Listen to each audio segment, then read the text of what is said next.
सर्वप्रथम मी पत्रकारांचे धन्यवाद देते त्या ठिकाणी जे उपस्थित होते, ज्यांनी आज आमचं जे आहे तो उल्लेख केला. खरं तर ज्या तऱ्हेने हा घटनाक्रम झाला तुम्ही जर बघितलं असेल तर सातत्याने आम्ही बघतोय की महाराष्ट्राबद्दल द्वेषपूर्ण वातावरण तयार करण्याचं, द्वेषपूर्ण बोलून बेताल वक्तव्य करण्याचं जे काम आहे ते निशिकांत दुबेंनी केलेलं आहे. आणि आपल्याला माहिती आहे की दिल्लीचेही तख्त राखतो महाराष्ट्र माझा. महाराष्ट्र ही जी भूमी आहे ही छत्रपती शिवाजी महाराज, शाहू फुले आंबेडकरांची ही जमीन आहे आणि संत महात्म्यांची, समाजसेवी सुधारकांची जमीन आहे. पण त्याच्याबद्दल जी तऱ्हेने वक्तव्य बोलले जातात, आम्हाला निशिकांत दुबेला आम्ही शोधत गेलो, ते आम्हाला भेटले जस्ट पुढे गेल्यानंतर, बाहेर आल्यानंतर लॉबीमध्ये. आता isakal.com आहे देशातील नंबर 1 ची मराठी न्यूज वेबसाईट. प्रत्येक अपडेटसाठी isakal.com ला नक्की भेट द्या. आणि लॉबीमध्ये आम्ही त्यांना प्रश्न विचारला की सगळ्यात महत्त्वाचं की तुम्ही महाराष्ट्राबद्दल एवढं द्वेषपूर्ण बोलू कसं शकता. दुसरं, तुम्ही पटक पटक्के मारेगे म्हणताय, आम्ही समोर तुमच्या उभे आहेत, कोणाला पटक पटक्के तुम्ही मारणार दाखवा तरी आम्हाला. आणि दुसरं, आम्ही त्यांना सगळ्यात महत्त्वाचा प्रश्न विचारला की तुम्ही महाराष्ट्राबद्दल हे बेताल वक्तव्य करण्याचं बंद करा आणि जय महाराष्ट्र बोला, तुम्ही माफी मागा.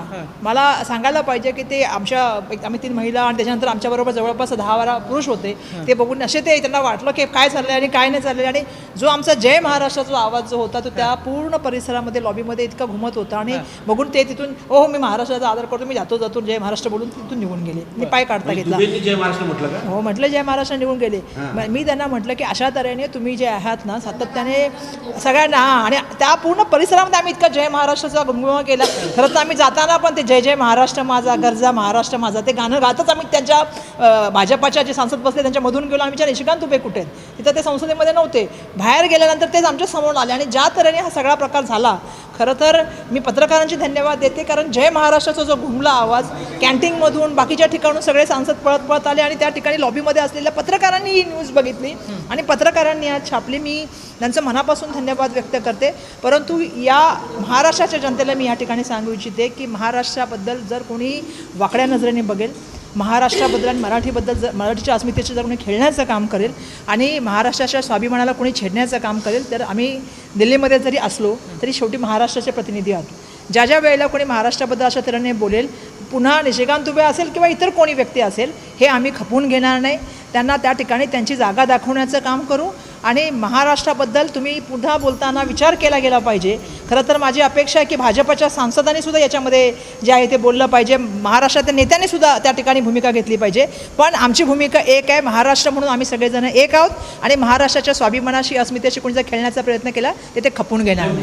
मराठी लोकांना बदडू मारू म्हणजे पटक मारायचे असं जे वक्तव्य देतात, त्यानंतर भारतीय जनता पक्षाचा कुठलाही खासदार तुमच्यासोबत होता का? त्यांनी काही म्हटलं का? आम्ही जेव्हा निघालो, आम्ही आमचे सांसद होतो बरोबर, आणि आमचं म्हणणं हे होतं की मराठी मायबोलीबद्दल आणि महाराष्ट्राबद्दल जे वाक्य वापरली, फक्त पटक नाही, महाराष्ट्र काय देतो, महाराष्ट्राला आम्ही पैसे देतो, हे सुद्धा वाक्य त्यांनी वापरलं. आणि महाराष्ट्राच्या एका तऱ्हेने औकात काढण्याचं त्यांनी काम केलं. तुम्हाला आवडा अधिकार दिलेला नाही आहे आणि तुम्ही महाराष्ट्राबद्दल बोलत असताना जर तुम्ही अशा तऱ्हेने बोलणार तर तुमच्याकडे पुन्हा आम्ही अंगावर येणार, तुम्हाला प्रश्न विचारणार की महाराष्ट्राबद्दल, आणि तुम्ही महाराष्ट्राची माफी मागितली पाहिजे, महाराष्ट्रातल्या जनतेची माफी मागितली पाहिजे.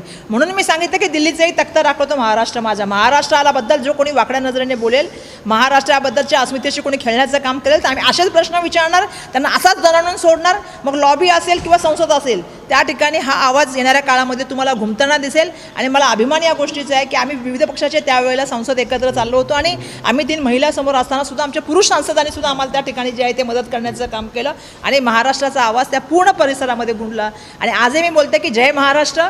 आणि मी एवढे सांगते, महाराष्ट्राकडे बघणाऱ्या कोणत्याही वाईट नजरेला येणाऱ्या काळात पण खपून घेतलं जाणार नाही.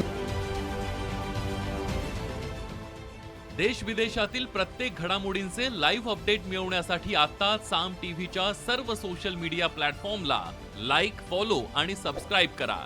तसंच सर्व नोटिफिकेशनसाठी बेल आयकॉन प्रेस करायला विसरू नका.